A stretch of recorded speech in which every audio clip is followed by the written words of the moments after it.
Hey, welcome. Stephen K. Bannon, Executive Chairman of Breitbart News. I'm also honored to be the writer and producer of the film you're about to see tonight, Clinton Cash. Now, to set the stage for this film, it's really the third in a series of investigative reports on New York Times best-selling books done by my wingman, dear friend, colleague for many, many years, Peter Schweitzer. Peter was a guy at the Hoover Institute many years ago that really focused on national security, the Cold War, but about 10 years ago really we had a talk that says, hey, I think there's a bigger problem today than foreign affairs and foreign policy, and that is this permanent political class that has kind of crept up in the United States, both Republican and Democrat, that's really not accountable or answerable to anybody.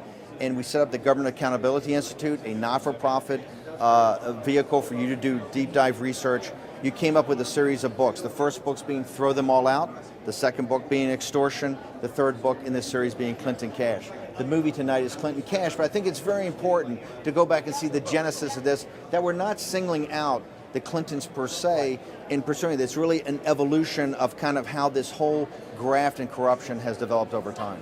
No, that's exactly right, Steve. You know, I lived in Washington, D.C. in the 1980s. I went to undergraduate college there, and I remember Washington as a town of, above middle-class bureaucrats, but it was basically a sleepy town. I came back 20 years later, having moved to Florida, and it changed. I mean, this was a town suddenly where you had lots of wealth. In fact, you and I did a special with Fox News called Boomtown, where you remember we interviewed a guy who worked at Ferrari of Washington, D.C., the Ferrari dealership there, and he actually told us that sales were great, but the problem was that Ferrari North America was unhappy with them because when people bought Ferraris in Beverly Hills or in South Beach, they financed their purchases. But in Washington, D.C., what did they do? They paid cash. They paid cash. One of the things for the audience we should talk about is that the reason we even did Boomtown is that Washington had kind of become like Paris. Yes. You had great boutiques, you had all this wealth, and this was in really the depths of the 2008. It was the first couple of years of the Obama administration where you would go to, and by the way, we're not trying to blame the Obama administration, this is really a rollover from Bush also. The size of the federal government, you got into a $4 trillion budget. Yeah. It was like there were cranes everywhere building new buildings, and you said, this permanent political class that controls this town and controls the wealth of a $4 trillion federal budget and quite frankly a balance sheet today that has $19 trillion of direct obligations but $200 trillion of off-balance sheet obligations, that there is a class of people that run this today that are unaccountable to the American people. Yeah, you used to go to Washington, D.C. because you wanted to serve the country 100 years ago or so. Not saying that everything was perfect, but it was a lot cleaner. Now you can go to Washington, D.C. and do good and do well at the same time. And that's part of the problem. 7 of the 10 wealthiest counties in America are counties that border Washington, D.C., and they find all kinds of ways to monetize it. So we talked about, for example, and Throw Them All Out, about insider trading on the stock market and other means of self-enrichment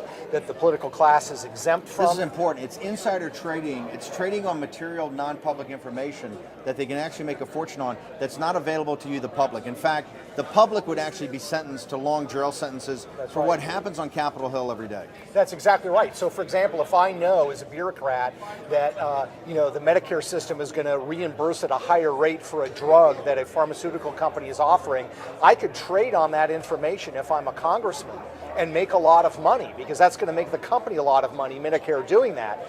If you did that as a private citizen, you would risk going to jail, but as a government bureaucrat or as a congressman, it would be okay to do. So in taking this analysis and really your infrastructure of investigations, we went from Throw Them All Out, which are about congressmen enriching themselves. We then went to Extortion, which was really the political class of how they raise money and extort money from businesses and citizens for their own wealth. You then came and said, hey, look, I think the Clintons with this foundation and this Clinton Global Initiative have really set up a paradigm that's quite unique and different than anything else we've seen before.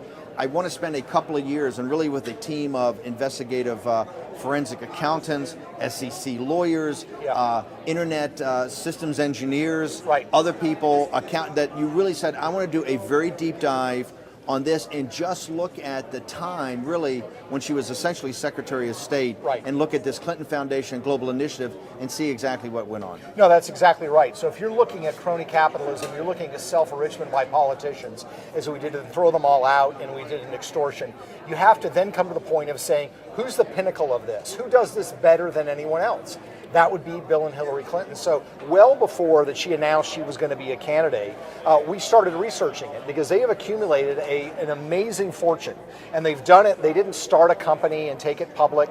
They didn't create a company that created a whole bunch of jobs. They created an industry, as it were, of the Clinton Foundation and Bill getting paid to give speeches that amounts to hundreds of millions of dollars. And we wanted to do a deep dive. And here's the point that I try to make to people. Whatever you think of Bill and Hillary Clinton, here's the marker that has to be laid down. Steve, if we allow this to go on the way the Clintons have done it, there is simply no reason why 5 years from now we could not have a Secretary of Defense who says, I'm going to have my spouse hit the lecture circuit and give money to foreign governments, and I, as the Secretary of Defense, am going to set up a private charity and get the Saudis and all these foreign governments to finance it. Why can't I do it? The Clintons did it, and they got away with it. As we know in Washington, D.C., if you give a means of self-enrichment and it's legal, it's going to be imitated over and over and over again. So this is far larger than just the Clintons. So the film you're about to see is Clinton Cash, and I want to just set the stage for this. Peter tried to answer some very basic questions in the book. The book's a couple hundred pages long. It almost has 100 pages of footnotes. There's a New York Times bestseller. When the book came out in the spring of 2015, it caused an uproar. The New York Times did major investigative pieces off it. The Washington Post did major investigative pieces off it.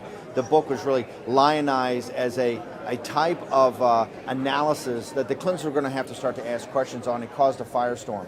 We decided to take that book, which, and to be brutally frank, was a little dry. And the reason it was dry is that Peter came to me and says, look, I don't want to get any of the facts wrong here. Almost wrote it as almost a legal briefing. We took the film and said, let's open this film up, right? Let's open the film up and show really who the people they participate with on a global basis. There's something I think that in the audience that we want people to focus on tonight. There's just two basic questions. Number one, as the Clintons say at the very beginning of the film, when they left the White House in the year 2000, they were not just had no money, not just dead broke, they actually owed many millions of dollars given the legal bills that Bill and Hillary Clinton had because of Monica Lewinsky and other investigations during their presidency. So they had kind of a negative net worth. As the Associated Press reported, not Breitbart, but the Associated Press reported in the spring of 2016, the Clintons' wealth was over $200 million. As Peter said earlier, they never took a company public, they didn't sell big real estate assets, they didn't do a leverage buyout, they didn't have a big media deal. Where did that wealth come from? The Associated Press also reported that $140 million of that wealth came approximately at the time that she was Secretary of State. So the film tries to answer the question, how did that come about? In addition, as Peter was writing the book and I was seeing the roughs and the galleys and all that as we went through it, I went to Peter one time and I said, what's really shocking to me as a guy that's just kind of looking over your shoulder is that everything in the book is they're really monetizing ideologically what they say they believe. And I said, if you look at this, whether it's arms trading, whether it's nuclear proliferation, whether it is human trafficking, whether it's global warming, climate change, the rainforest, in every what I call vertical, where good, decent people who I may not agree with ideologically, but who have dedicated their lives to work for these either NGOs or not-for-profits or these advocacy groups have literally spent their entire career and never made a penny. In fact, they understand they really can't make a lot of money because they're not-for-profits. If you look at those verticals, the Clintons are actually in a transaction with another guy on the other side of the trade who is the worst guy in the world who wants to exploit that opportunity where the Clinton. That is what I said. This is shocking. And as Time magazine said when they wrote a review of it before he took it to the Cannes film market, that villains in this are like a James Bond movie. Right. Yeah, no, that's exactly right. I mean, that's one of the surprising things I think people don't realize is when they think of foreign partners with the Clintons who give to the Clinton Foundation or participate in the Clinton Global Initiative, they think it's an insurance company in London or a German media company. It's not. I mean, these are mining companies. These are forestry companies that oftentimes operate in the worst parts of the world, where there are massive human rights violations, there's mass lawlessness, there's extreme corruption. So you've got, for example, a Nigerian businessman named Gilbert Chagori, who has been charged and convicted in Europe of money laundering and aiding, abetting a criminal enterprise by European courts, absolutely, has pledged $1 billion with a B to the Clinton Foundation. Now the Clintons say he doesn't want anything in return. Gilbert Chagori does not want anything in return for this promise. The question is, do you believe them? And when you look at the Russian entities and the entities that operate around the world, do we really believe they don't want anything in return? The answer is no, because the actions that the Clintons have taken to the benefit for these benefactors is overwhelming. They help them get oil drilling rights. They help them get the rights to knock down rainforests in Colombia. They are a donor-driven foundation that masquerades or carries a mask of charity and philanthropy around it, and it's created enormous commercial opportunities for the Clintons' funders. As I've said many times about making this film, we really didn't make this film for what we call the traditional conservative base. I think many conservatives have their own views of the Clintons. They weighed and measured the Clintons over many, many decades. They want to relitigate the 90s sometime or other Clinton activities, whether it's Benghazi email servers. This is not about this. This is really, we made this film for independents, for moderates, for Democrats and progressives, to actually see the Clintons, we think, for the first time through your lenses, through the lenses of people that believe in these causes and have dedicated their lives to these causes. It's quite interesting is that about the email scandal is that a big thing in the 1970s and 80s was transparency and accountability by progressive organizations like Ralph Nader, public interest research groups. One of the big tools they came up with was FOIA requests, Freedom of Information requests. As you can tell with the whole Clinton email scandal, forget the classified that's been released. There's no real release of any of the 30,000 that really deal with the Clinton cash. It deals with all of her travel overseas, everything she had to do with these people overseas as she meet them. And people should keep in mind that these are not what we call clubbable individuals. I mean, these are not CEOs of Fortune 500 companies. These are some of the worst bandits and criminals and warlords in the country that you're about to see in the film. Yeah, no, that's exactly right. And Time Magazine's mentioning this is like a Bond film. It really kind of is. You don't necessarily have the little fuzzy cat that they're petting, but you have people that are doing business deals with warlords in Africa. You're going to meet people that invest in sovereignty changes. I'd never heard what this meant before. Investing in sovereignty changes, saying I'm going to give, say, $50 million to a warlord in Africa so they can seize power in a country, and in exchange they're going to give me the oil or the diamond rights to the territory they control. These are the kinds of people who are partners, friends, and allies with the Clintons, and the Clintons are doing favors on their behalf. So it really is like a Bond film. Two things that Peter had brought to me during the research was one was the sovereignty changes financing, and the other was crisis financing. I said, what are these? I said, one is when there could be a potential change of government in a third world country, and they have all types of people that are involved with them in that, in the global initiative. The other is where you have a situation like Haiti, where you had these horrible natural disasters, really in third world countries, where all of a sudden all types of money and all types of relief go in, and there's a whole network of people that kind of camp out to kind of take a vigorish off the top and make sure that money either goes to their own cronies or the money gets skimmed off the top. That's right. They call it crisis capitalism. There's a crisis, and look, we recognize that businesses need to make money, but what you're going to find with the Clintons in Haiti, for example, is there's this massive earthquake that almost instantly kills 250,000 people, 100,000 more that are homeless, huge infrastructure problems. What do the Clintons do? They're in charge of reconstruction. The earthquake affects the southern part of the country. What do? The biggest project is in the northern part of the country that's unaffected. Why do they decide to invest rebuilding dollars in the northern part of the country, not in the southern part? Because that's what their donors want. They want this factory built so they can import duty-free goods to the United States. So you're taking, in effect, a crisis situation and monetizing it for the benefit of your donors. Just for the release of this film, this weekend we're putting up on Amazon and in bookstores everywhere. We've actually done a graphic novel. We decided that we had so much enjoyment in making the film and the reaction the film has had.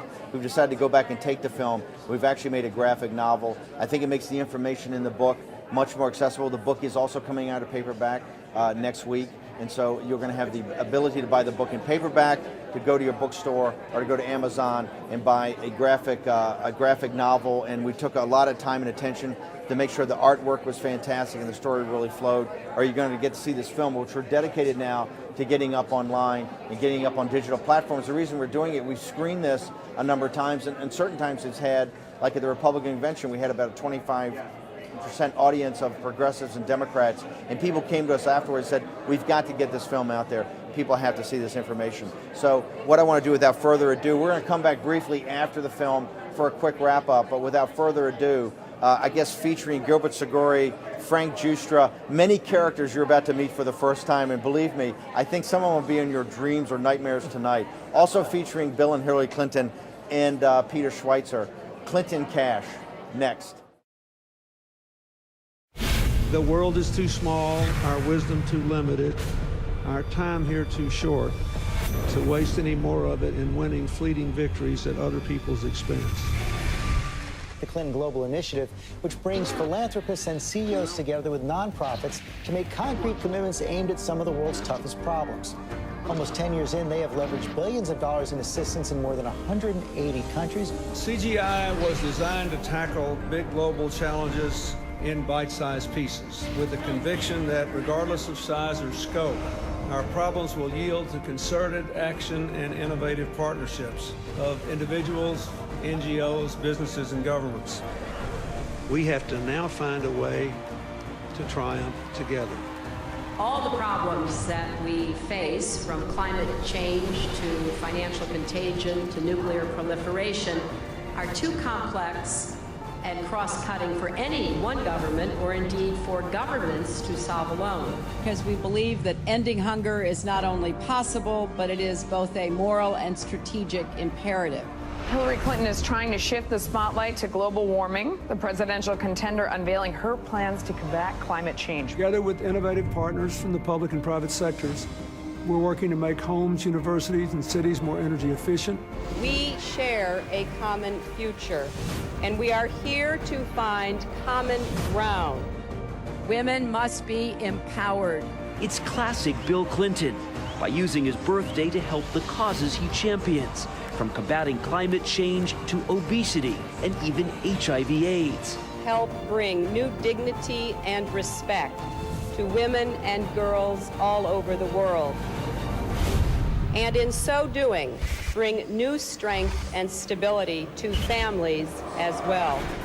We are trying to do something no one has ever done before. A new report today claims that the Clinton Foundation gives about 10% of its money that it raises to actual charities and the services that they offer. It has been reported you've made $5 million making speeches. The president's made more than $100 million.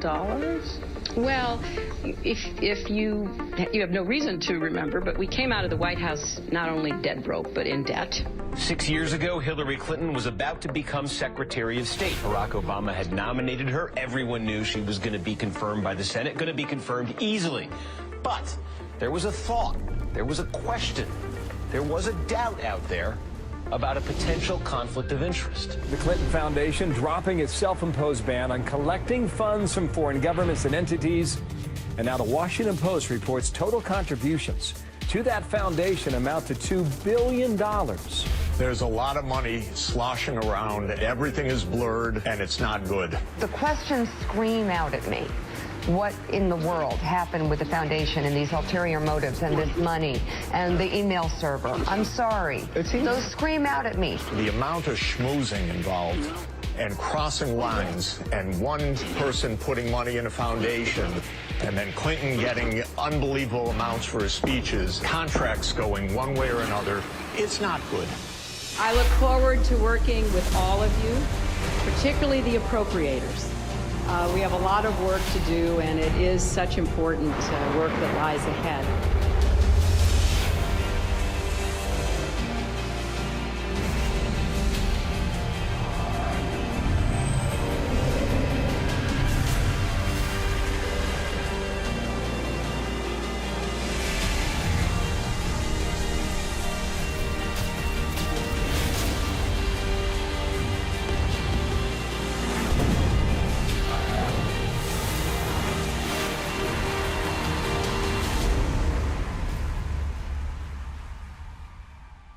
We did this with a very simple strategy.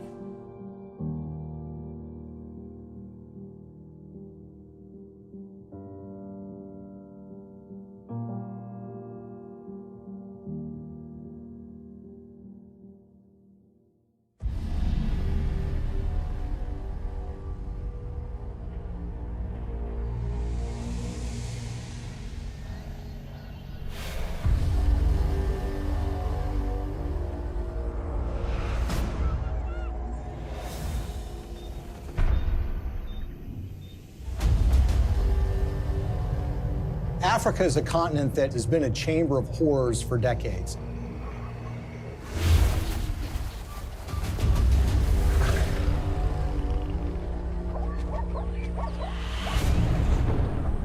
It's really not the fault of the African people. It's largely a result of the kind of system that's been perpetuated there.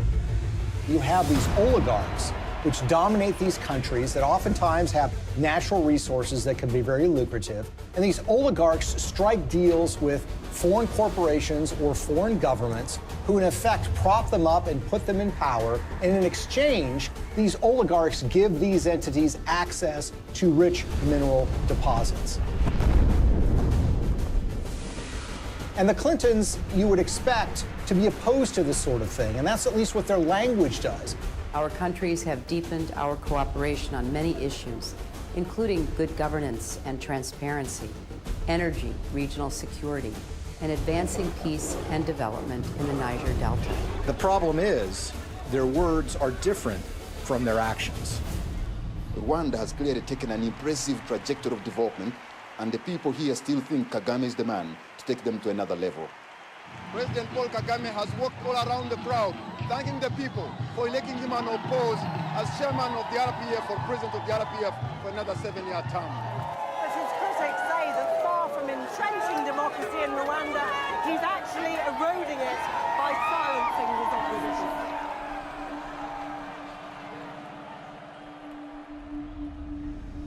Paul Kagame has been praised by Bill Clinton and the Clinton Foundation. But the fact of the matter is Paul Kagame has a terrible human rights record. He's accused of aiding military operations in the neighboring Democratic Republic of Congo, and that actually forced the recruitment of child soldiers. The UN has identified him as being involved in activities that entailed massive human rights violations. The newer opposition parties that have been formed in the last year or two have one by one been silenced or otherwise excluded from the race. And individuals, not only politicians, but even journalists, for example, and other Rwandans who may have views different from those of the government, have found themselves at the receiving end of what has become quite a violent campaign of intimidation. Well, Paul Kagame is a friend of Bill Clinton's. I want to say a special word of appreciation for the leadership of President Kagame. I'm greatly humbled to receive this Clinton Global Citizen Award. He's actually given awards by Bill Clinton for his conduct as the leader of that country, and they regale him as a great military leader. This is the sort of legitimization that we don't want of these kinds of dictators and leaders. That's the kind of legitimization that the Clintons have engaged in.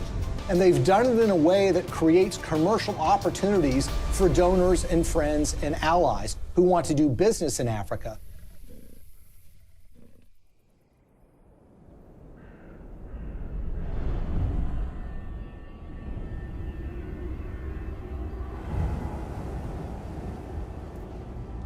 Business in Africa means you're dealing with dictators who are going to give you access to, say, mineral rights or oil drilling rights, but you're going to have to pay them off. The Clintons partner with foreign entities who want access to Africa, and specifically mining companies or energy companies who need to get concessions for access to oil or natural gas or the rights to mine for gold.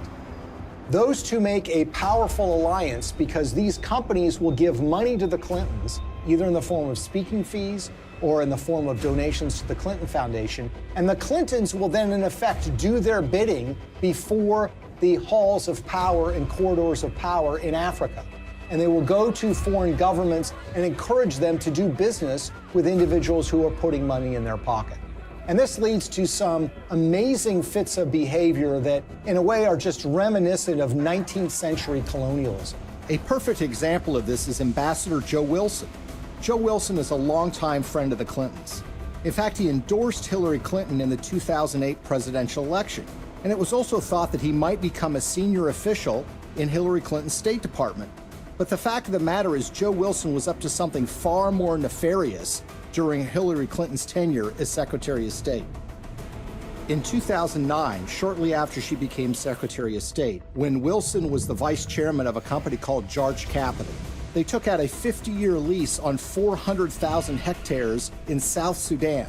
South Sudan was in the middle of a civil war, and this lease was actually signed with warlords who were involved in the civil war. These individuals who were engaged in massive human rights violations, including the massacre of opponent tribes. And basically what Joe Wilson was engaged in was something called investing in sovereignty changes. They were basically cutting deals, lucrative deals, worth potentially hundreds of millions of dollars with these warlords. And the expectation was simple. These warlords would take power, then they would give them access to these lands where they could make huge amounts of money exploring for natural gas, exploring for oil, and for mineral rights. Ambassador Joe Wilson isn't the only Clinton friend and foundation donor who was working in war-torn countries. Swedish mining investor Lucas Lundin has pledged $100 million to the Clinton Foundation. He did that in 2007. And his most lucrative mining operations are in the war-torn country of the Democratic Republic of Congo. This is a country that perhaps has the most horrific human rights situation on the face of the earth. By the time Lucas Lundin made his $100 million pledge to the Clinton Foundation, his Congo operation was making, quote, staggering profits, end quote, according to his own financial statements. His overall capitalization was $20 billion. But for those profits to remain staggering, U.S. policy under Hillary Clinton had to remain unchanged. That's a problem. Hillary Clinton, as a senator back in 2006, supported something called the Congo Relief, Security, and Democracy Promotion Act. As the law's name implied, the goal was to bring reform to Congo. That's not something that Lucas Lundin would want. So in 2009, when Hillary became Secretary of State, she reversed course 180 degrees and went from supporting reform in Congo to supporting the status quo, which is exactly what Lucas Lundin would want, who of course had committed $100 million to the Clinton Foundation. But Congo isn't the only scandal-plagued country where Clinton benefactors have made millions. Africa's most populous nation, Nigeria, is full of promise, but fulfilling that promise is sometimes a struggle. Plagued by corruption and mismanagement, the resource-rich country has a poverty rate of over 50%. Look at a country like Nigeria, which is really a cesspool of corruption. In fact, people will say it is perhaps the most corrupt country in the world. It's rich in natural resources, it produces a lot of oil, but that money never trickles down to the people. It goes to the oligarchs who run the country, who oftentimes take that money and put it in Swiss bank accounts in a way that, of course, the people of Nigeria can never benefit from. And you see, there's a federal law in the United States which says if foreign governments that receive U.S. assistance aren't transparent in how they spend that money, that they will not be able to get U.S. foreign assistance anymore. It's about transparency. But there's a way around that law. You can get a waiver from that law. How? By getting the U.S. Secretary of State to grant you a waiver. We intend to remain very supportive on your reform efforts. Thank you for mentioning the work we did together on the elections. We're also very supportive of the anti-corruption reform efforts, more transparency, and the work that you and your team is also championing, because we really believe that the future for Nigeria is limitless. So in the case of Nigeria, they receive hundreds of millions of dollars in U.S. foreign assistance. They've not made progress in being more transparent. And of course, they've gotten exemptions from Hillary Clinton while she was Secretary of State. What's so curious about this is what was happening commercially to the Clintons while this was going on. Bill Clinton, for the first time ever, gets paid highly lucrative speeches in Nigeria, which had never happened before. In fact, he gets paid to do 2 speeches for $700,000 apiece by a businessman in Nigeria who just happens to be close with the president of that country. Keep in mind, by the way, that his normal speaking fee is less than $200,000 a speech. So this was an enormous payday for Bill Clinton. Okay, now we'll begin the panel.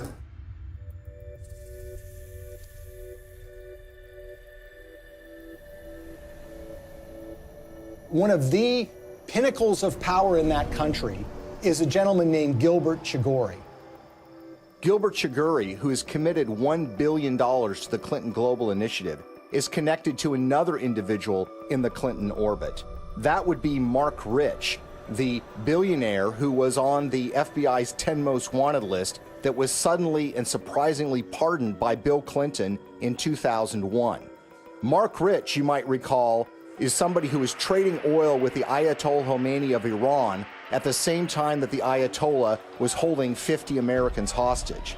He also had a long history of busting UN sanctions by trading oil with the apartheid regime in South Africa and a whole host of other nefarious governments.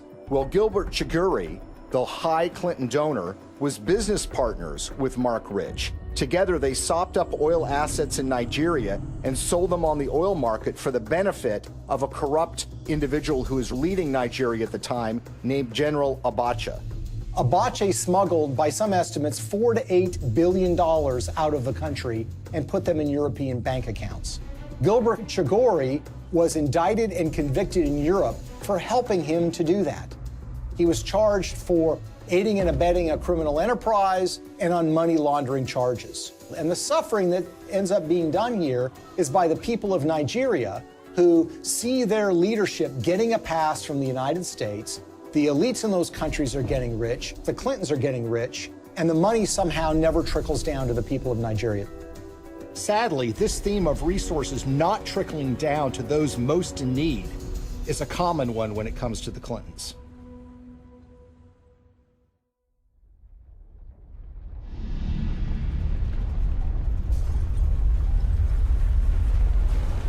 As we told you at the start of tonight's program, a major magnitude earthquake has hit the island of Haiti in the Caribbean. The quake measured around 7 points on the Richter scale, and its epicenter fell just 10 miles from the capital, Port-au-Prince.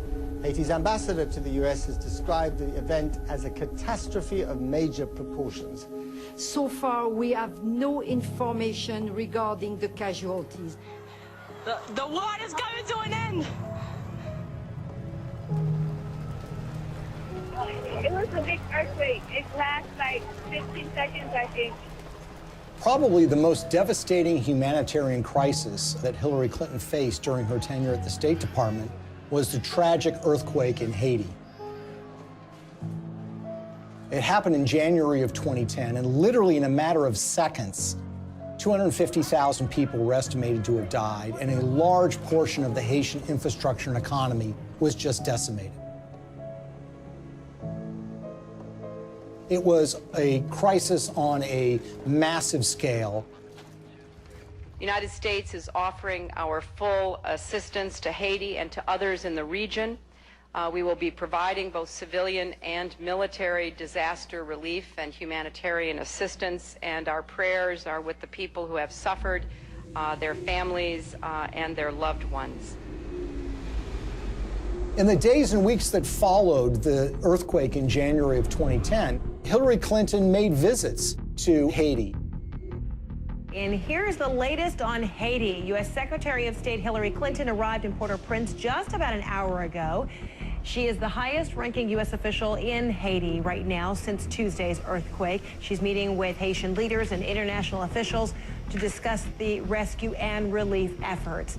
In fact, on her first visit, which occurred days after the earthquake, they literally had to stop traffic going in to the airport at Port-au-Prince. There, of course, were relief supplies that were being flown in, but that traffic was stopped so the Secretary of State could come and assess the damage. There is a perception, and there have been complaints or reports of bottlenecks, that there's a lot of aid coming in, but it's very hard to get it out to the people who need it. That's just not true. The aid is coming in, we're getting it out, there's just not enough of it yet. She flew in with her political aides on a large federal airplane. She landed at the airport. She made a large press conference, made statements about her commitment to rebuilding this country, and then she was soon whisked away, headed back to Washington, D.C. Theirs is a city in ruins, a country which can do little but wait for help to arrive. The international community responded in the way that you would expect it to. That is, large amounts of money were committed. up to $13 billion from international relief organizations. And of course, you had the official role of the State Department, which would be point on U.S. taxpayer dollars going to Haiti for the purposes of relief. I want to assure the people of Haiti that the United States is a friend, a partner, and a supporter. Hillary Clinton's State Department would oversee the reconstruction effort, with Chief of Staff Cheryl Mills responsible for the allocation of U.S. tax dollars through USAID. And Bill Clinton, already appointed Special Envoy to Haiti for the United Nations, was named co-chair of the Interim Haiti Recovery Commission, along with a former Haitian Prime Minister. I hope that it will be rebuilt in a much stronger and more sustainable way, and I think the Haitians want that. So this was clearly a Clinton operation from the beginning. Now, the Haitians had their own ideas about how best to rebuild their country. They wanted new roads. They wanted buildings rebuilt. And that's what you would expect. This is how you recover from an earthquake. The problem is that the Clintons had their own agenda, the interests of major donors who had a vested interest in spending that money in Haiti in ways that would benefit them. And so you immediately had this clash between the Haitians and the Clintons. And Haitians complained almost immediately that they were shut out of the decision-making process, that it was really Bill Clinton and a few of his friends that were calling the shots in the IHRC.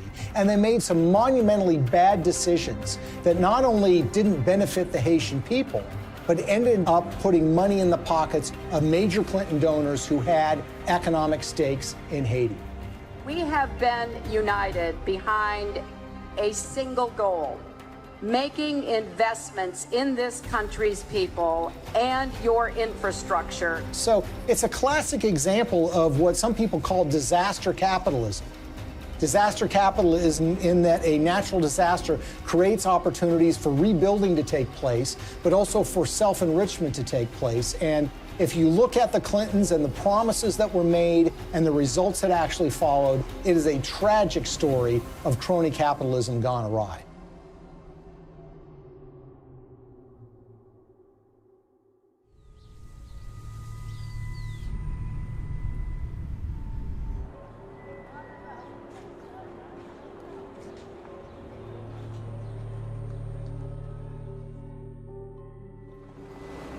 The single largest relief project that the United States committed taxpayer dollars to, $124 million to be exact, was a project called Caracol, a textile factory that was built in the northern part of the country that was supposed to create some 60,000 jobs and was supposed to create tremendous economic growth. There's a problem here already. You see, the earthquake affected the southern part of Haiti. The northern part of the country was entirely unaffected. But who were the beneficiaries of this?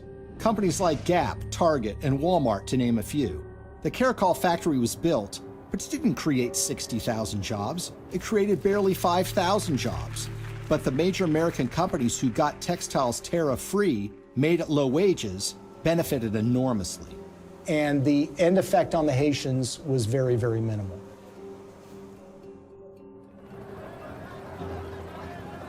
If you look at some of the infrastructure projects that were undertaken, the Clintons had very grand plans to build large tracts of homes, and there were contractors that were selected for those projects. Sometimes the contractors had experience, sometimes they did not. There's one company in Florida that spent $1 million getting equipment into Haiti. They had experience in disaster relief, but according to the owners of that company, they only made a small donation to the Clinton Foundation. And guess what? They didn't get any relief contracts. On the other hand, the contractors who did win the awards were given the opportunity to build homes, and in some instances were supposed to build tens of thousands of homes for Haitians. They ended up building a fraction of that. For instance, the New Settlements program was supposed to build 15,000 homes for $53 million. Instead, it built 2,600 homes, less than a quarter of the original estimate, for $90 million, or $47 million over budget. And they got away with it. So you had contracts going to these relief organizations that were also involved with the Clinton Global Initiative.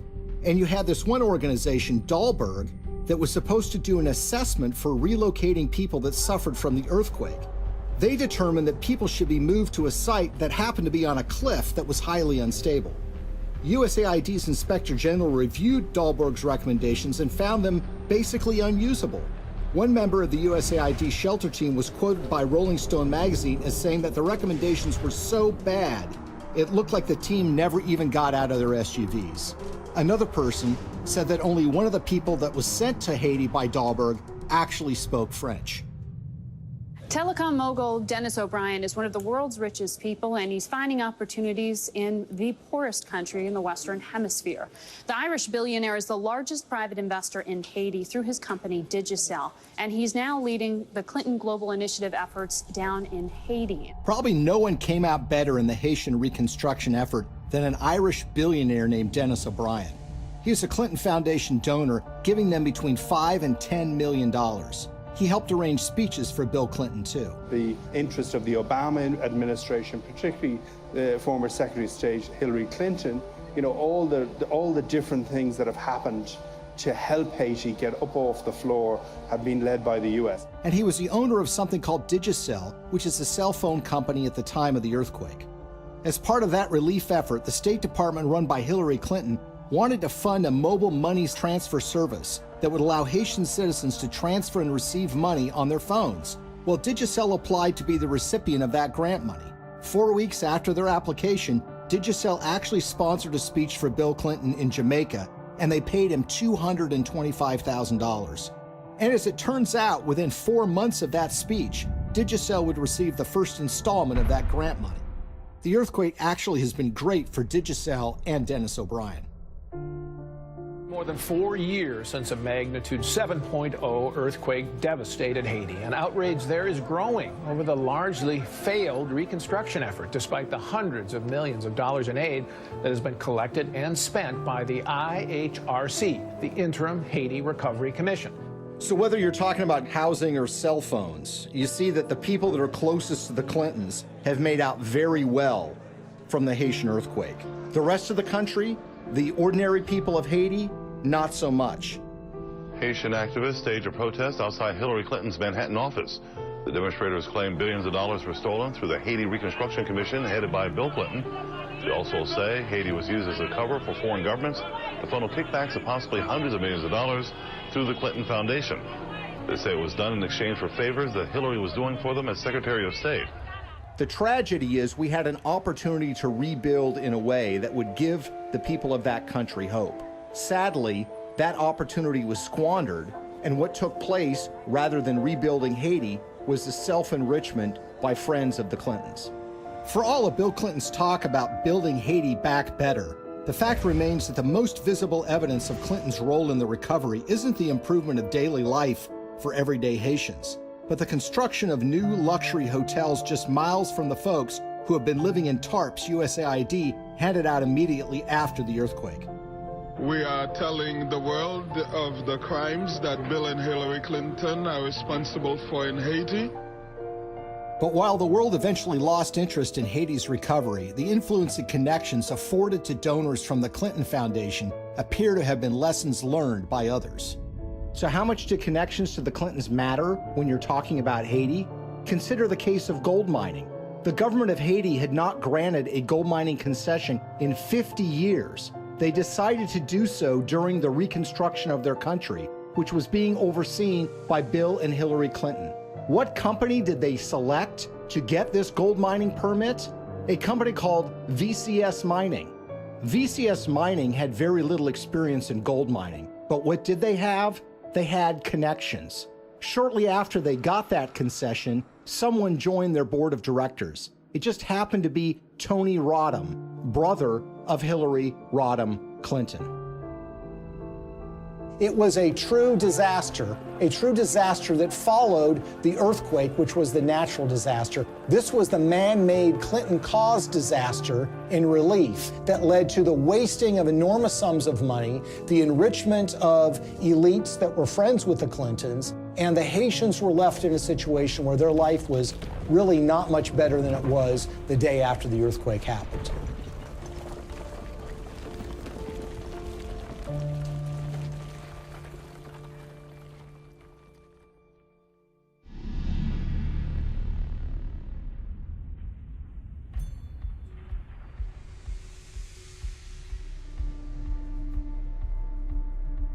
An ambitious pipeline is firing off a war of opinions.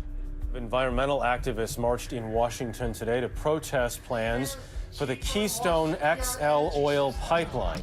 A $7 billion project to transport 800,000 barrels of tar sands oil a day from Canada down to the Gulf Coast.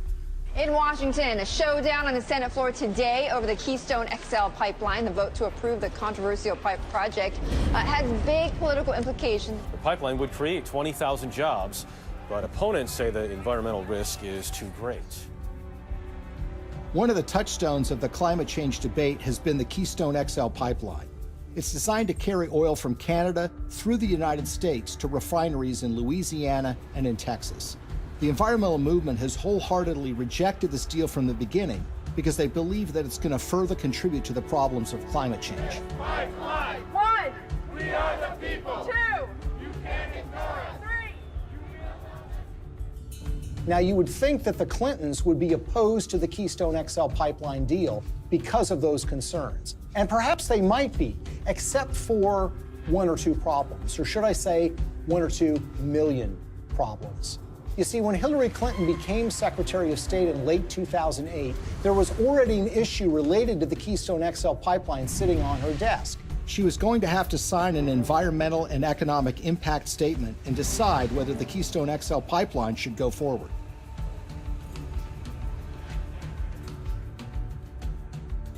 At that precise time, Bill Clinton gets a lucrative offer of nearly $2 million to give 10 speeches in Canada for the first time ever from a company called TD Bank Investment Group. He gave the last speech in May of 2011. 3 months later, Hillary's State Department releases an environmental impact statement that was seen as largely supportive of the Keystone XL pipeline in a way that was massively controversial. Hillary Clinton, in effect, was betraying the environmental movement by greenlighting this deal, when she had in her hands the power to kill this deal in its crib.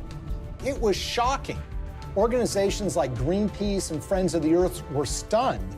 They wanted investigations, but everybody was mystified. Nobody could understand why Hillary Clinton would sign off on this deal, particularly when she had been in favor of dealing with climate change, and her boss, Barack Obama, by all indications, seemed to be opposed to this deal as well. It's also a time for a new approach to climate change. We know we've got to deal with global warming. We're seeing the effects of it. We need to invest in clean energy technology today so that we can create new high-paying jobs to protect our environment, to grow our economy, and to finally break our addiction to foreign oil. How did we go from the Clintons being in favor of fighting climate change and dealing with fossil fuel dependence to Hillary Clinton signing off on the Keystone XL pipeline? The evidence that we found was that it was about the money. This was not a philosophical change. This was not a new way of thinking about global warming. This was a way of taking $2 million in cash to essentially buy a decision by the Secretary of State. Why is the TD Bank Investment Group so interesting? Because they just happen to be one of the largest shareholders in the Keystone XL pipeline itself. When we looked at Bill Clinton's pattern of giving speeches, we looked at who was paying him, when they were paying him, and if they have ever paid for a speech before. What's so stunning is that TD Bank had never sponsored a speech by Bill Clinton before. And then suddenly, in late 2008, when Hillary Clinton has been announced to be the Secretary of State, and when sitting on her desk is the matter of the Keystone XL pipeline, they suddenly decide to sponsor these speeches. And when people realized that the Clintons had pocketed about $2 million at the precise time Hillary Clinton was making this decision, it all now suddenly made sense. Because as we've seen repeated over and over and over again, when it comes to the Clintons, you have to follow the money. And in the case of the Keystone XL pipeline, they seem to have abandoned their principles, their commitment, as it was, to combating global warming and dealing with our dependence on fossil fuels. They jettisoned that when $2 million showed up and suddenly came out in favor of the Keystone XL pipeline. When you see this sort of pattern of behavior, you can't come to any other conclusion that it's a system of pay to play. And again, other entities appear to have picked up on this business model too. Well, Bill Clinton has been paid enormous sums of money over the years to give speeches. On average, he gets a little less than $200,000 per speech. But something happened in late 2008. his speaking fees skyrocketed after he'd been out of office for years. The reason was his wife had become Secretary of State. In fact, 11 of the 13 speeches for which Bill Clinton has been paid $500,000 or more occurred precisely when Hillary was the most powerful diplomat in the world.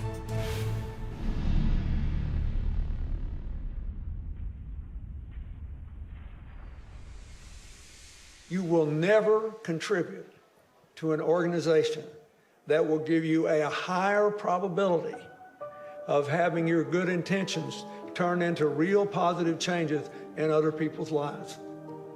That will give you a better chance than what you've done here tonight. His single biggest speech payday came from the Swedish telecom company Ericsson. And it's a very, very unusual and troubling story. Now, Ericsson is a Swedish telecom company that in 2009 and 2010 was in trouble with Hillary Clinton's State Department because Ericsson was selling a lot of telecom equipment to Iran, to Belarus, and to other oppressive governments, about which the State Department was concerned. Ericsson risked being put on a list by the federal government in the United States for trading with an enemy state. There was actually an effort being put forward in Washington to broaden Iranian sanctions to include the very technologies that Ericsson was selling to the Iranian government. So it's against this background that Ericsson decided now might be a good time to hire Bill Clinton to give a speech. They had never paid for a speech by him before, and they decided to go in big, $750,000 for a single speech. 7 days after he gave that speech, Hillary's State Department came out with a statement which said, "We are not going to broaden sanctions on Iran to include technologies like telecom. We're going to rely and expect companies like Ericsson to police themselves." It was a massive win for Ericsson.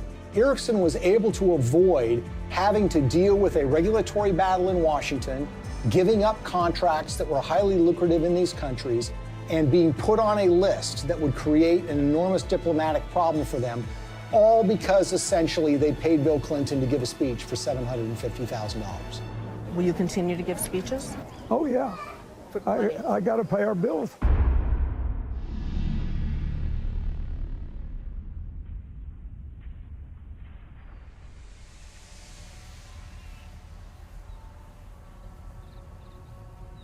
So the question is, why do we see the Clintons reversing decades of policy positions that they've held so closely on issues like human rights and environment?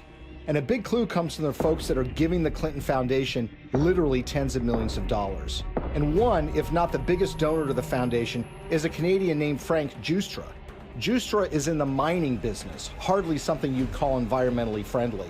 And he has interests all over the world. And he used his relationship with the Clintons to benefit those interests, regardless of the environmental concerns. A great example of this is what happened in Colombia. What's so interesting about the relationship that the Clintons have with Frank Giustra is they tend to show up in these foreign countries together at the same time.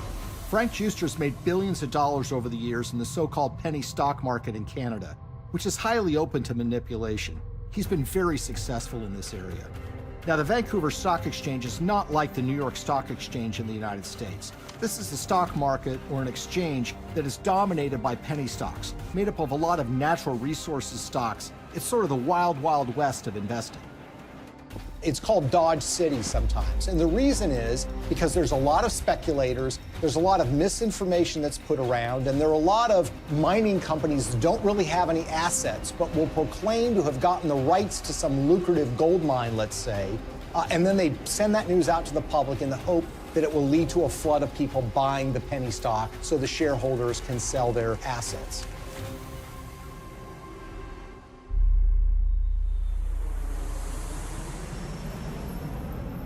So in June of 2010, Bill Clinton and Frank Giustra fly to Bogota, Colombia.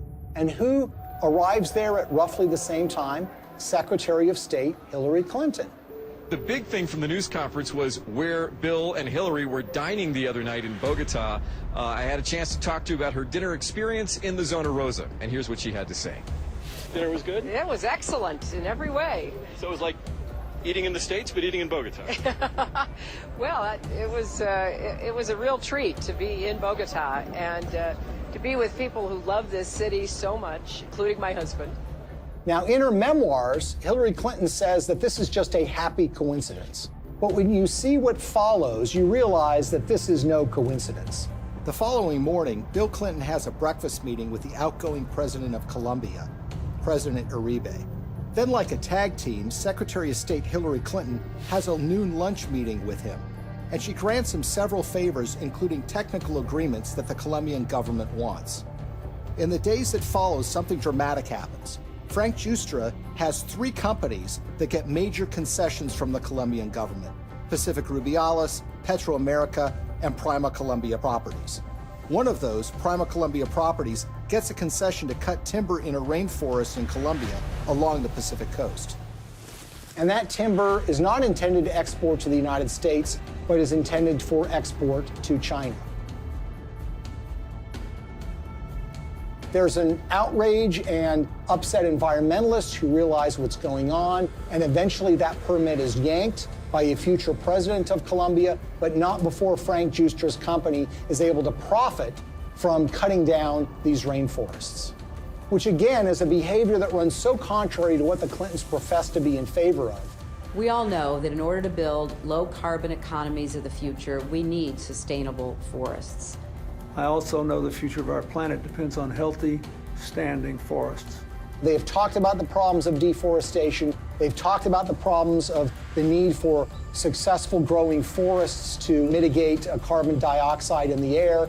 And yet, when this commercial opportunity was presented to a major donor of theirs, they seemed to be very much supportive of that and, in fact, helped to get him those concessions. He deserves the credit for this. This was his idea, not mine, and he raised the money. And it's an astonishing achievement. My job is to make sure that it's not in vain, that he gets the return on his investment and his compassion and his commitment. The Clintons appear to have changed their stance on issues even more significant than the environment in ways that benefit those who have put money in their pockets.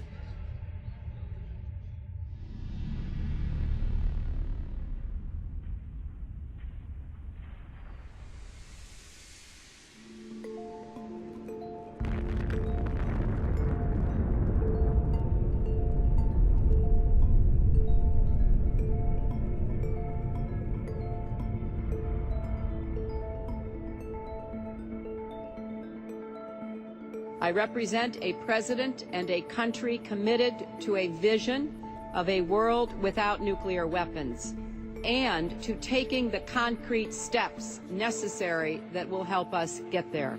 The Indian nuclear deal, I think, is so troubling because this is a core national security issue. One of the signature achievements in foreign policy for Bill Clinton was pushing the Test Ban Treaty and the Non-Proliferation Treaty.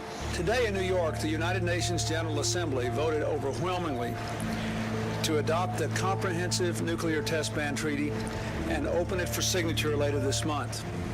The NPT has been sort of the holy grail when it comes to nuclear disarmament, something that the Clintons have been supportive of, not just for years, but for decades.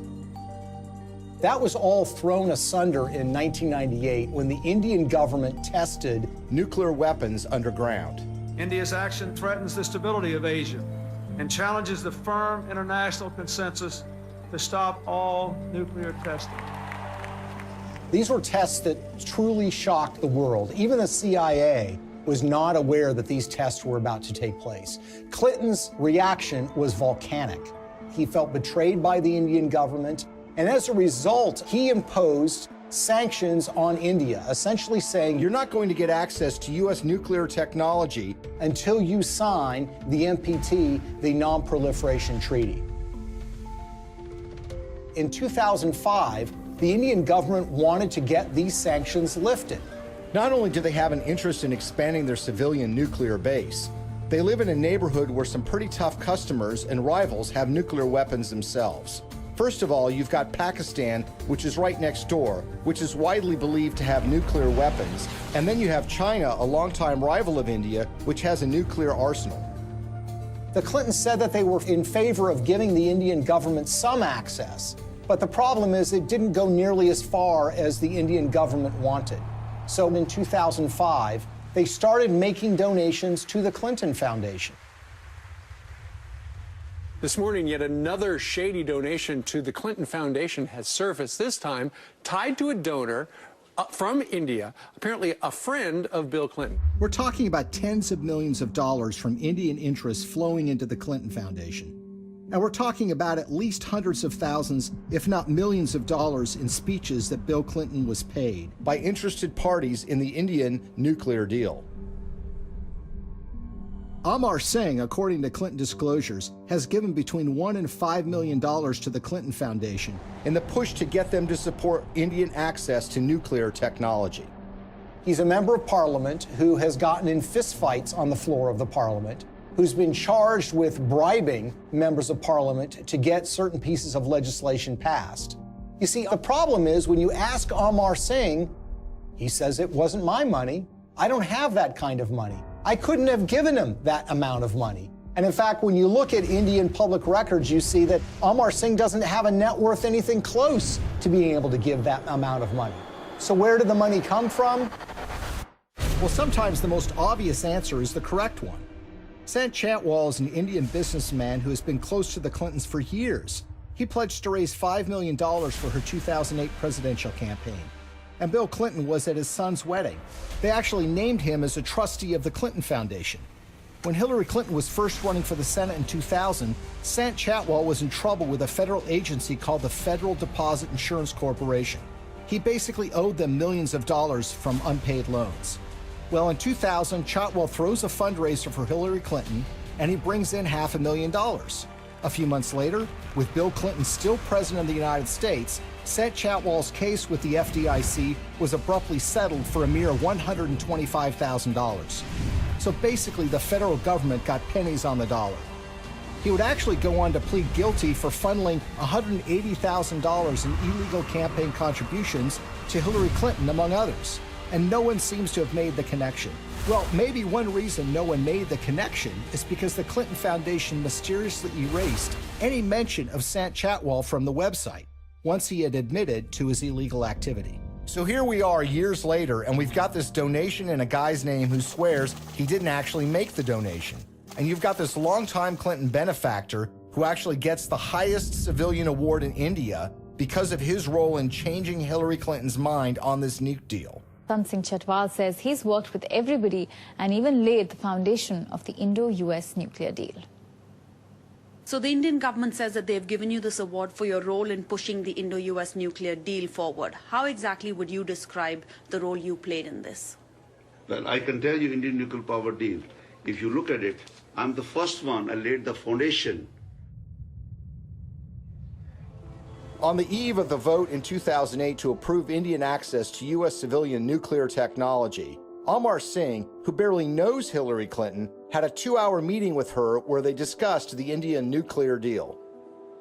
Amar Singh says that the dinner meeting resulted in her telling him that she was supportive of the deal and that she was making efforts to make sure that the deal did get through. And lo and behold, by 2008, Hillary Clinton was fully in support and in favor of this policy in a way that was a complete reversal of the position that she had taken before.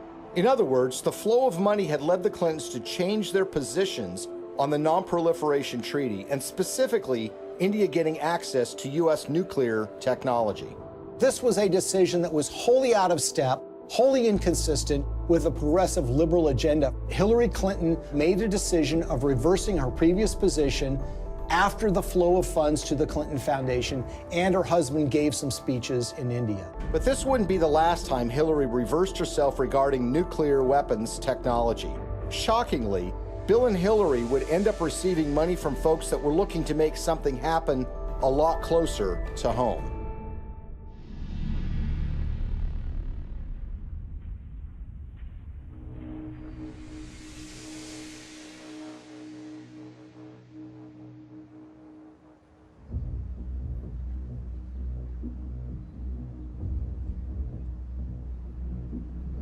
I think the Russian uranium story is perhaps the most shocking and most blatant example of how the Clintons operate.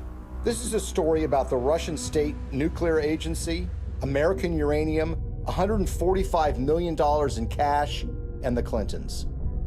At the end of the day, this is a story about buying influence and selling influence. The Clintons are the sellers of influence, the Canadian investors and the Russians are the buyers. Bill Clinton had gone to the Central Asian country of Kazakhstan in 2005 with Frank Justra. Kazakhstan is a country that's been run since the collapse of the Soviet Union by a dictator named Nazarbayev, who shuts down political opposition and tortures political opponents. The ostensible purpose of the visit to Kazakhstan by Bill Clinton was to talk with Nazarbayev about AIDS, HIV. The problem is Kazakhstan really does not have an AIDS, HIV problem. So that explanation really doesn't make sense. What makes far more sense is that Frank Justra wanted access to very lucrative Kazakh uranium mines. Kazakhstan is one of the largest producers of uranium in the world. Bill Clinton arrives there with Frank Justra, and they have a series of meetings with Kazakh officials. There's a press conference where Bill Clinton stands with the dictator of Kazakhstan and he praises the human rights record. He praises that elections are being held in the country, and he even says that Kazakhstan should head up something called the OSCE, which is the Organization for Security and Cooperation in Europe. Think about that for a second. Bill Clinton is saying that a known human rights violator who's been condemned by human rights organizations around the world should head up a human rights organization. They go from a press conference to a dinner where Frank Justra, Nazarbayev, the dictator of Kazakhstan, and Bill Clinton meet and talk. Well, 2 days after that meeting, Frank Justra finally gets his uranium concessions. Worth hundreds of millions of dollars. A couple of weeks after that, Bill Clinton gets his $30 million from Frank Justra, the first payment in what will become more than $100 million in pledges and commitments and donations made by Frank Justra. So it's really, in a way, a simple story in that they all are walking away from the table with something that they want. Nazarbayev is getting the legitimacy of an ex-president, saying what a nice and kind leader he is. Frank Justra gets his uranium concession, and Bill Clinton and his foundation get cold, hard cash. Now let's move to chapter 2 of this story, which is even more sinister. You see, the international uranium market is very competitive. The Kremlin sees dominance and control of the uranium market as a source of national power. Frank Justra takes that uranium concession he got in Kazakhstan and puts it into a company in a so-called reverse merger, which was one way for a private company to go public to form something called Uranium One. It's a company traded on the stock market in Canada, and they start acquiring uranium concessions in places like Wyoming, Texas, New Mexico, and Utah. And by 2009, they have what is expected to be 50% of future uranium production in the United States. This gets the interest of Vladimir Putin and the Russian government. And in fact, there are State Department cables that were leaked through WikiLeaks, which show that Hillary was aware of the fact that the Russians took great care to try to dominate the international uranium market.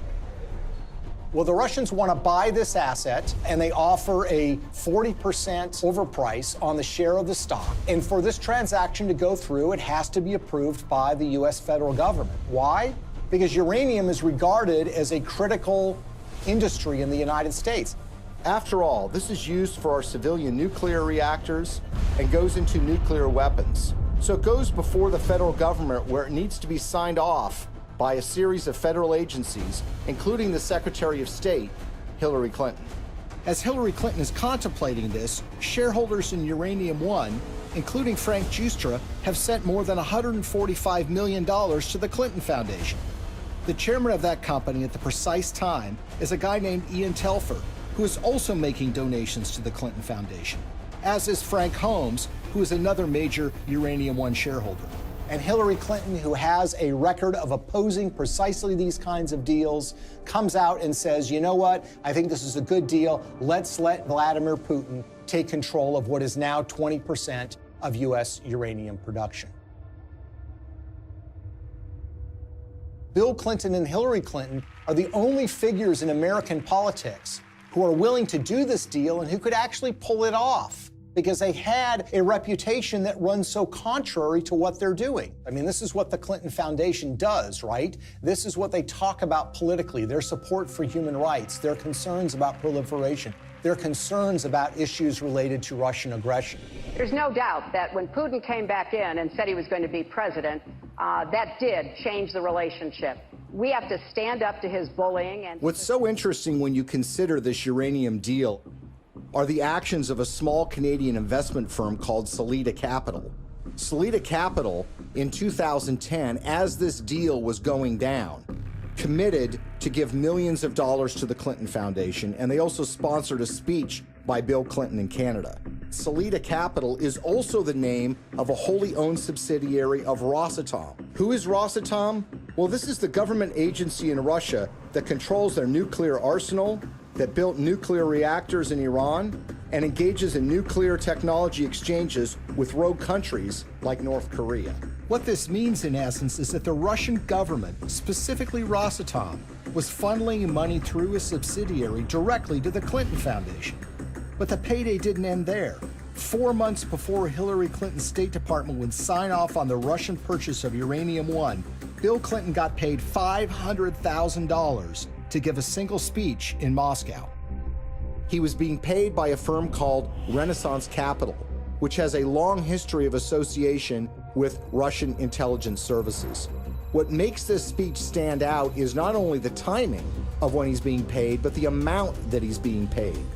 You see, the last time Bill Clinton gave a speech in Russia was 5 years earlier. At that time, he was paid about 1/3 of what he was being paid this time. Why is Russian control of 20% of U.S. uranium so troubling? If you're in an era where nuclear weapons are a reality, where nuclear energy is an important component of energy production in the United States, and increasingly around the world, control of uranium is absolutely crucial. And unlike oil or natural gas can be found in so many places around the world, there are precious few places where you can find significant and large amounts of uranium that you can produce on a commercial scale. What we've essentially done is handed this precious resource to Vladimir Putin and the Russian government. They're not only engaged in aggression in places like Ukraine, but they've been very aggressive in fighting American interests around the globe. Russia's not an ally. Russia's not a friend. Vladimir Putin's Russia is a rival of the United States, and yet we've given them control over this precious resource. Uranium, the key mineral in nuclear generation, is a domestic resource. This is what's going to power America. I think a lot of people in Middle America would be surprised to know that the Russian government is doing business in places like Colorado or Wyoming or Utah. These are small mining towns. These are operations that have existed for a while, that have been under the control of American companies or for a while Canadian companies. But it's now Russian companies that control this, and those companies are controlled by the Russian government.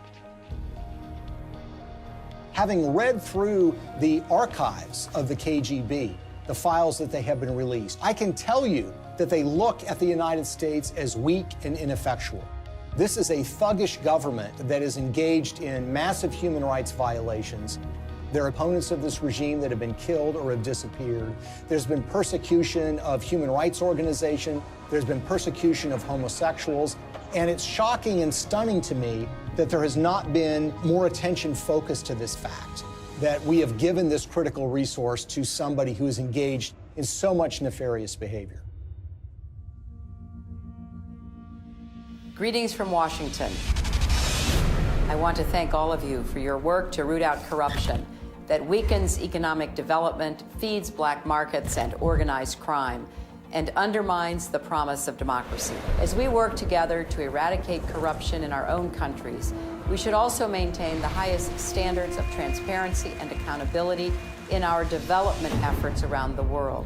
Corruption in emerging markets and fragile democracies undermines the confidence of citizens and investors alike, while responsible governance helps to foster sustainable economic development and political stability.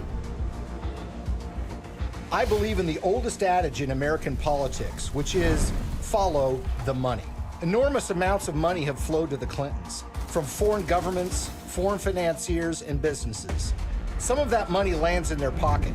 Some of it lands in their foundation. It's a pattern we've seen repeated over and over and over again all around the world. It's not a coincidence Money exchanges hands and favors are done. Now Clinton friends and supporters will say there's no smoking gun. But look at American political history. People are convicted all the time for a pattern of behavior where, for example, they're engaged in insider trading on the stock market. So, for example, you have a foreign corporation or a foreign government that wants something from the State Department while Hillary Clinton is Secretary of State. They will make a large payment to the Clinton Foundation. That will be followed by favorable action on their behalf. If that happens 1 or 2 times, you might say, look, it's just a coincidence. But when you see the pattern recreated over and over and over again, you have to recognize that these events are connected. They've created a model for massive self-enrichment that allows you to go into so-called public service, but get extremely rich at the same time. And when friends and allies say that the Clintons aren't really that interested in money, their actions show otherwise. What's so shocking to a lot of people is that making of that money requires them to betray their progressive values. The environment, labor unions, women's rights, human rights. The Clintons are doing business and growing rich with the favor of the very individuals who you would expect to be their political opposites.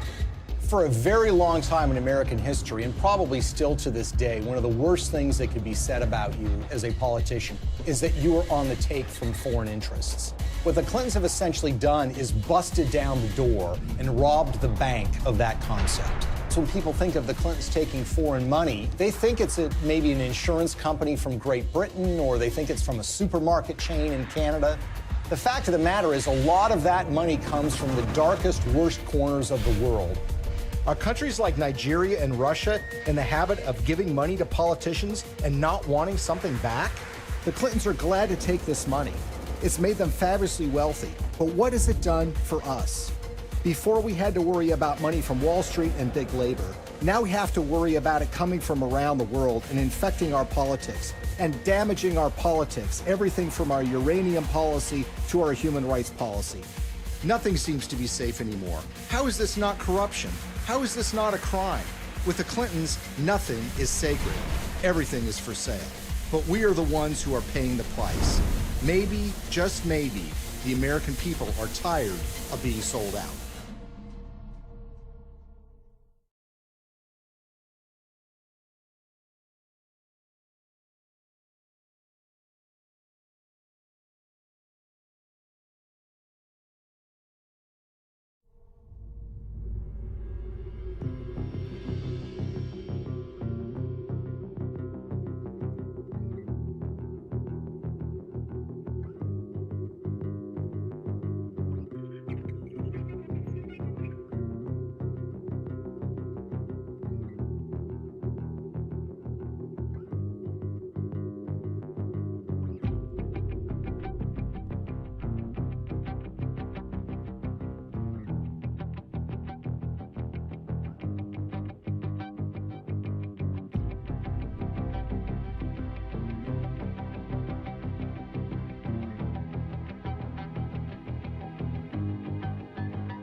Well, welcome back. I hope you enjoyed watching that as much as Peter and I had making it. It is the fourth film we've done together. Yeah. We've done big war films. We've done films about political ideology, and now we've done one about global crony capitalism. You know, seeing it once again as you and I sat here and watched it at the same time it played on the site, it's a very sobering film, because I think it shows you how detached, and this is beyond political ideology. I think it shows you how our government and the concept of how people think what government's for has so changed radically from what the founders of this country, anticipated. No, I think you're right, Steve. And we think of news or political news in terms of things like tax cuts or what's going to happen with Social Security or, the terrible situation with police officers. But what we do in this film is take you to the darkest corners of the world, because that's where a lot of the money is flowing to the Clintons. And so, as you saw in this film, you have to deal with ugly issues like warlords. You have to deal with the problems of tribal violence. You have to deal with the issues of people being oppressed around the world. And so it is a very sobering thing. And oftentimes I think we want to kind of bifurcate and say, well, that's going on in the rest of the world. America's different and we can have our own debate. But in this case with the Clintons, they are so much tied up with what is going around the world. It's important, I think, to bring that barrier down. So, yeah, it is a sobering film. It's not necessarily a fun film, although I must say I always chuckle, when Bill Clinton in the film says, we got to pay the bills, as if that explains, why they're doing what they're doing with certain people. But it's important for people to see this because it allows them to see the sorts of people that the Clintons are choosing to associate with. I want to address two issues for for the audience as we wrap up tonight. And you think about this later or share it with friends. Is that are the Clintons, the first thing, are the Clintons that cynical? I mean, one of the things the film shows is that whether it's human trafficking, whether it's arms control, whether it's nuclear proliferation, are they that cynical to really take these areas where ideologically they are more aligned to people on the left, people at the Democratic Convention, and to really try to monetize that? Are they that cynical? It's hard to look into their minds. I don't think it's cynicism. I think that the Clintons have done, which other people in politics do as well to varying degrees, is they have created in their mind a sense of their own goodness. That they are on the right side of history, they have the right ideas, they're smarter, they have the nation's interests at heart, and then that allows them, in a sense, to make these massive compromises or these cynical plays and defend it intellectually to themselves. So I don't think it's cynicism. I think they, in a sense, are convinced of their own moral goodness on a profound level. So it allows them to do these dirty deals or to get involved with these people who are doing horrible things and not think another about it. That sense of self-deception, I think, is extremely troubling. It's unfortunately common with political leaders, but it's hard to find it in such a large gulf between the fact and reality with the Clintons that you don't see it very often. Okay, two more things I want to go through briefly as we wrap up our coverage of the film Clinton Cash. Smoking gun. I know at the end of the film you address it. When the book came out, there's been a big controversy. A lot of the Clinton defenders, the George Stephanophoulos, the Blumenthals, they say, hey, Schweitzer's a nice guy, but it's a lot of connected dots here, and he doesn't have a tinfoil hat on, so it's not conspiracy theory, but he really doesn't have a smoking gun. We have lots of smoking guns. What they try to do is create this impression that the only way you can prove that something is illegal is with a quid pro quo, meaning that, I say to you, if you give me